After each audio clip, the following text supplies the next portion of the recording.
Junagadh marketing યાર્ડમાં આજે કુલ 23 જર્સીઓની આવક નોંધાઈ હતી। આજે 746 ક્વિન્ટલ તુવેરની આવક નોંધાઈ છે। 746 ક્વિન્ટલ તુવેરની આવક સામે એક મણનો ઊંચો ભાવ 2378 રૂપિયા, જ્યારે 511 ક્વિન્ટલ લોકવન ઘઉંની આવક સામે એક મણનો ઊંચો ભાવ 549 રૂપિયા નોંધાયો છે। 341 ક્વિન્ટલ ટુકડા ઘઉંની આવક સામે એક મણનો ઊંચો ભાવ 539 રૂપિયા નોંધાયો હતો।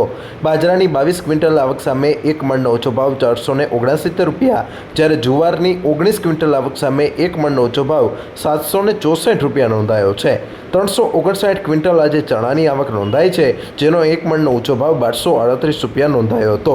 495 ક્વિન્ટલ મગફળીની આવક સામે એક મણનો ઊંચો ભાવ 1251 રૂપિયા નોંધાયો છે, જ્યારે 240 ક્વિન્ટલ એરંડાની આવક સામે એક મણનો ઊંચો ભાવ 1089 રૂપિયા નોંધાયો હતો।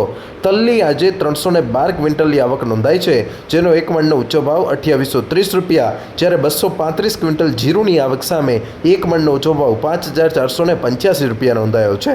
759 ક્વિન્ટલ મગની આવક સામે એક મણનો ઊંચો ભાવ 2040 રૂપિયા, જ્યારે 5 ક્વિન્ટલ સિંગદાણાની આવક સામે એક મણનો ઊંચો ભાવ 1568 નોંધાયો છે। આજે 690 ક્વિન્ટલ સોયાબીનની આવક નોંધાઈ હતી, જેનો એક મણનો ઊંચો ભાવ 898 રૂપિયા નોંધાયો છે।